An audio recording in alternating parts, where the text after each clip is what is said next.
Hi there, this is Eileen Wisor, and welcome back to Seeing the World Through Trifocals. You know, from the first moment that the doctor puts your new baby into your arms, you know it has happened.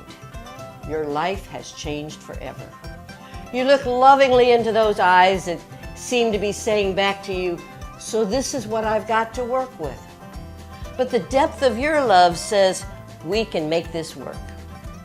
As you cuddle and kiss them, you feel a tiny tinge of dread gnawing in the back of your mind. At first, you're not sure what it is or when it will happen, but suddenly it hits you. Someday, you will have to have the talk with this little bundle of innocence. You know it'll happen, but hopefully you can put it off as long as possible. Right now, they are just a smiling, crying, peeing, eating, poopy bundle of joy, an infant. But in what seems like only several weeks, they're starting school. And the next thing you know, you're making homecoming mums. It's a Texas thing. You're buying prom outfits and sending out graduation announcements. Oh yes, the talk. Well, don't rush it. It's not the right time yet. Besides, I have to help plan a wedding. Guess what? They called and said, I'm going to be a grandmother. I'm too young to be a grandmother. Grandmothers are old. Well, all the ones I knew. They had frowns and blue hair blocking the aisles in the grocery store. They had their special seat at church, and heaven forbid if even Jesus should sit in it. Or the one riding around Walmart on a scooter honking that annoying horn, telling you to get out of their way as they ran into your ankles. They looked like they belonged on Beverly Hillbillies. Please, God, don't let that become my life. I vowed right then and there I would not get old. I would not become the dreaded old lady, smelling of roses and rocking my cat. When I thought about it, I realized my own grandmothers didn't fit that image. I decided I needed to learn more about being a real grandmother. So I talked to my daddy's mother and learned she had become a grandmother when she was 32 and a great-grandmother before 50. And I was already past that age, and I certainly wasn't old. Grandma Clausen was something else. I personally remember the time my daddy burst into the house after work. He was as mad as a wet hornet. Well, see, people used to say wet hen, but since owning chickens, I've discovered that hens love to run around in the rain. And I don't know how hornets feel about the weather, but I never saw a happy hornet, wet or dry. Anyway, back to Daddy. He was on his way home, and this old woman seriously cut him off on the highway. He could tell she was carrying on an animated conversation because she was waving her hands all around, turning her head towards her passenger. Well, not known for patience, sort of like me. I guess the nut doesn't fall too far from the tree. My daddy stomped down on the gas and took off after her. He was going to, at the very least, give her a dirty look. As he approached the car and began to pass her, he got a good look at her face. It was his mother driving the car. He pushed the gas pedal even harder, quickly passed her, and hightailed it home. He just sat there shaking. He turned to my mother and said, "It's finally time to have the talk." Yes, I know what you were thinking when I referred to the talk earlier, but I wasn't. This talk is a whole lot worse. It's when your children pull you aside and say, "Don't you think you should retire?"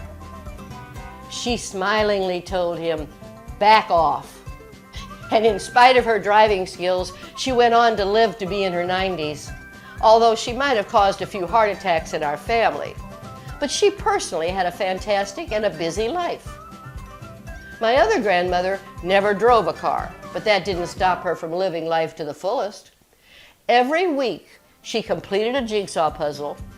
Every Wednesday, she would walk to the local movie theater. every Saturday, she and Grandpa would drive to the coast and have dinner. They'd go watch a double feature at the movie theater and then do a little shopping. She never missed a Sunday singing in the choir, and the choir master finally had to tell them to quit holding hands in church or he'd have to separate them in the choir loft. She told my mom once that being old was not acceptable. She never intended to allow it to happen. Age is numbers, but old is a choice. After my grandfather passed, she moved to Iowa to be close to her other daughter, and then later moved into the Methodist Senior Citizens Home, where we later found out that she had a boyfriend. He would come to her room every day, walk her to meals. They would sit in the lounge and talk for hours. Now, my own children's grandmothers leaned towards being a little ageless as well. They felt acting old was not part of God's plan, so they chose to stay young and have fun. I think they were afraid that if they got too old, God might ask them to build an ark or go whale fishing. My husband's mom, she sang in the choir as long as she could. She was a museum docent and was the lead singer with a local geriatric jazz band. Now, my mom was willing to do just about anything if it made other people laugh and enjoy the day. She especially liked it if in the process she could embarrass me, and she was very successful at that second part.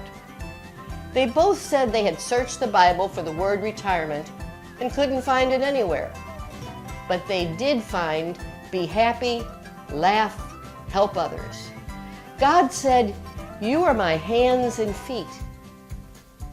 He inferred by that you might be the only Jesus some people ever met.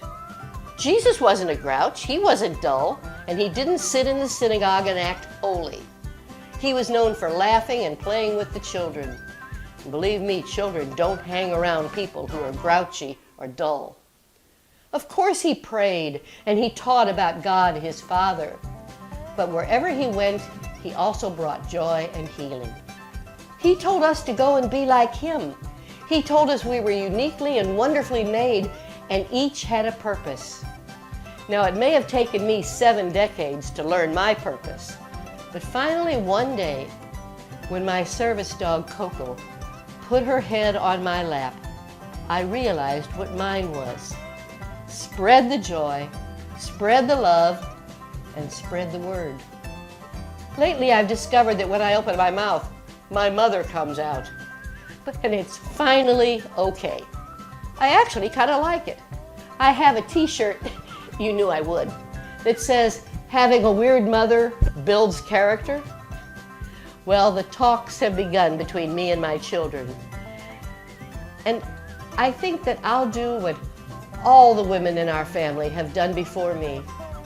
And I challenge you to do the same thing. Ignore them. With Jesus in our heart, we're heaven bound. And just knowing that is enough to fill our hearts with joy and love. Live life as the journey it was meant to be. Spreading joy, spreading love, and spreading his word. Think about it, and I'll see you next time.